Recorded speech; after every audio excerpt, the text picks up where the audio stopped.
Hello, friend. Welcome to Grandpa's Horror Stories. Don't forget to like, subscribe, and comment your own stories. My grandpa, a retired homicide detective, just told me the case that still keeps him up at night. I've heard a lot of stories from my grandfather. He was a detective for 27 years of his life, and I grew up listening to the tales of he and his fellow lawmen. As a child, he obviously amended the stories quite a bit to make them age appropriate. But as I grew up, more and more of the true stories came out. Starting about 2 years ago, my grandpa got sick. Has been on a slow decline ever since. And while it's been one of the hardest things I've ever had to deal with, his illness acted as the catalyst for a set of stories he'd never before brought up. He said he kept them filed away deep in the folder he doesn't like to open. He calls them the impossible ones. But this last one, the one he told me last night, he says it's the one that still keeps him up some nights, the one he thinks about every day.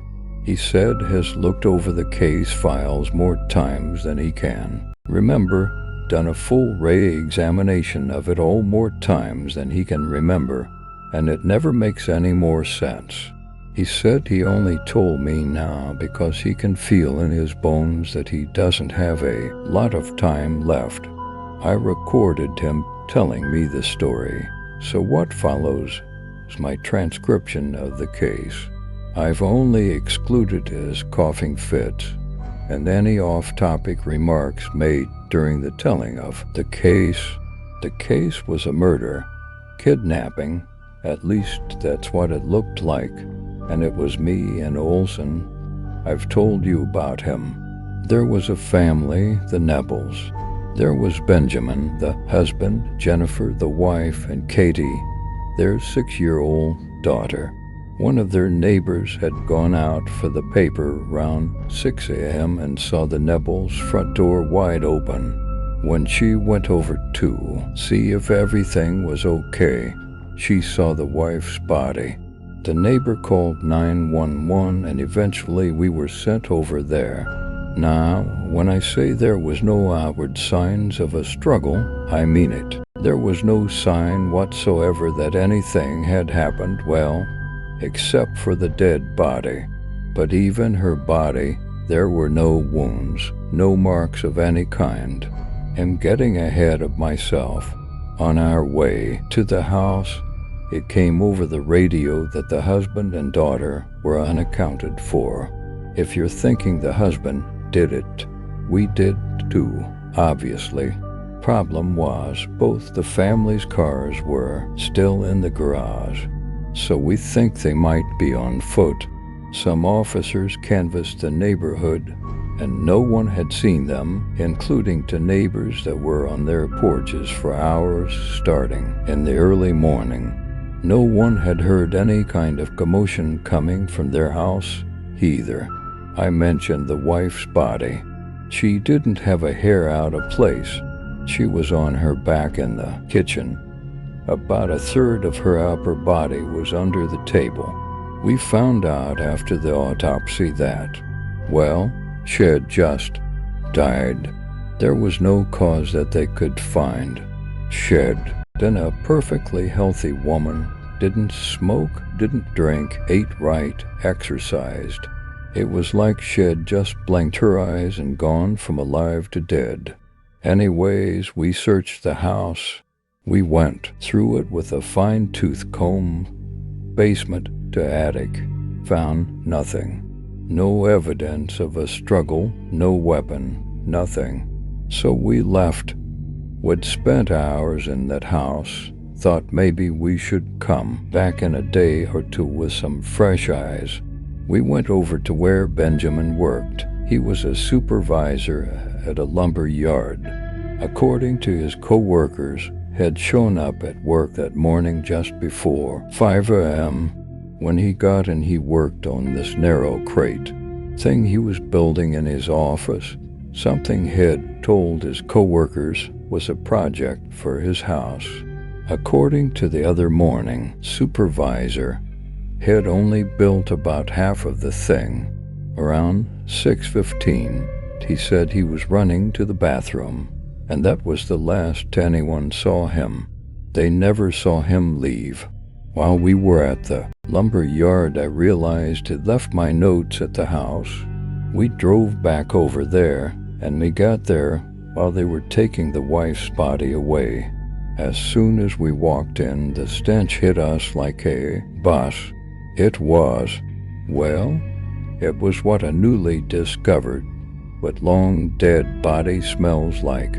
We knew it obviously couldn't have been the wife.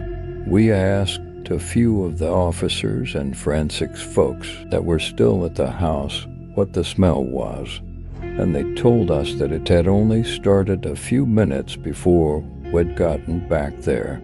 I'm not exaggerating when I say the smell was everywhere in the house.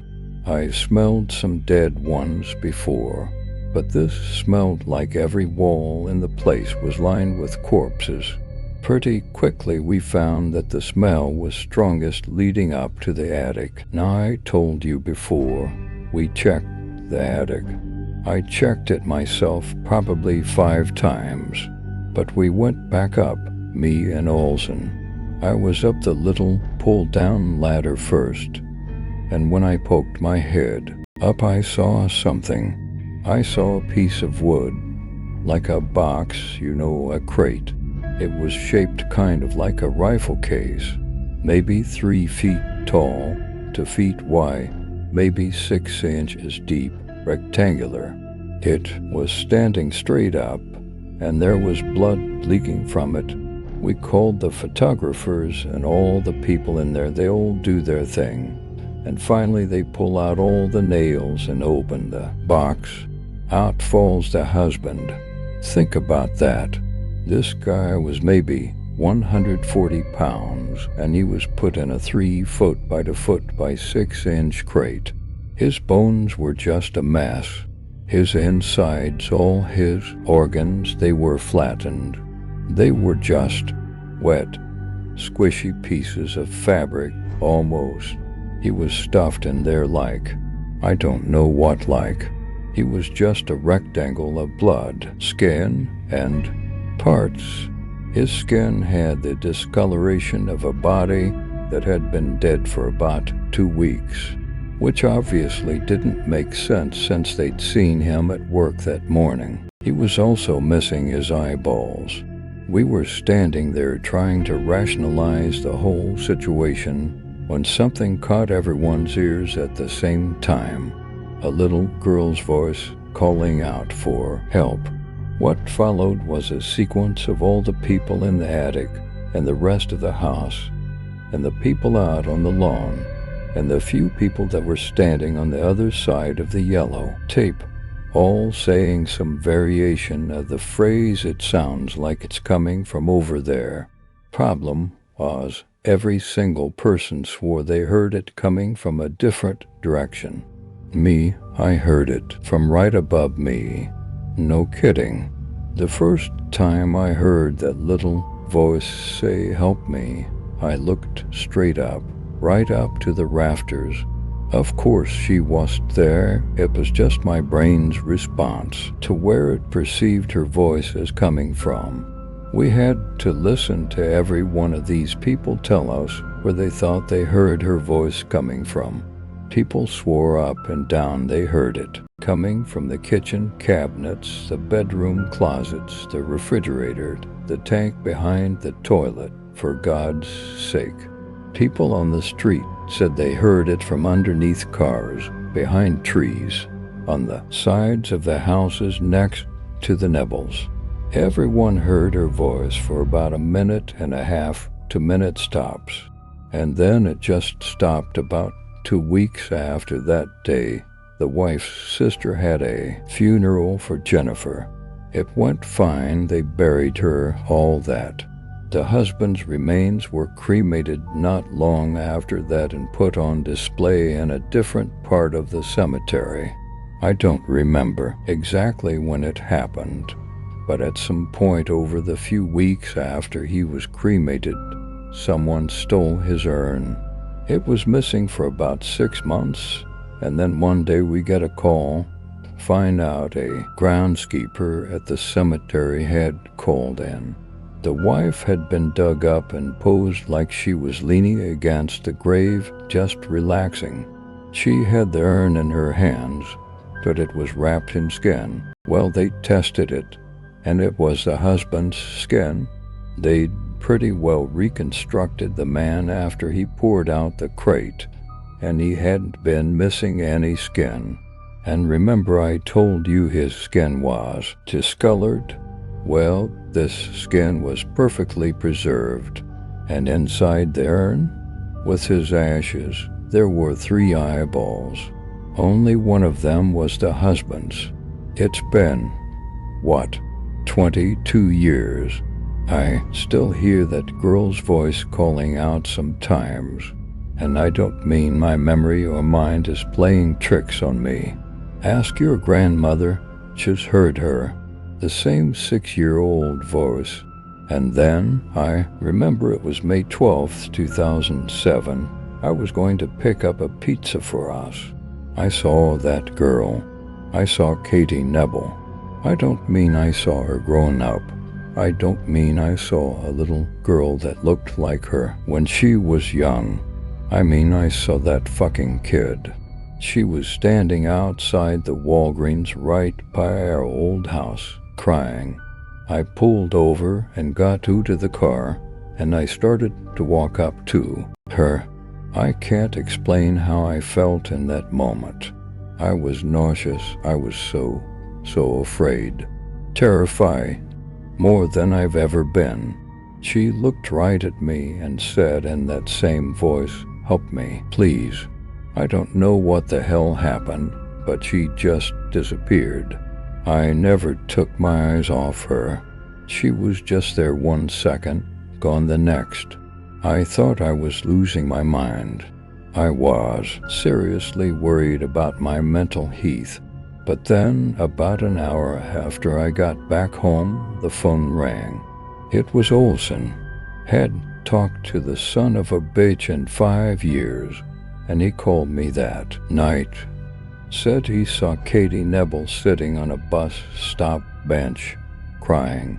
He lived on the other side of the country. Killed himself the next day.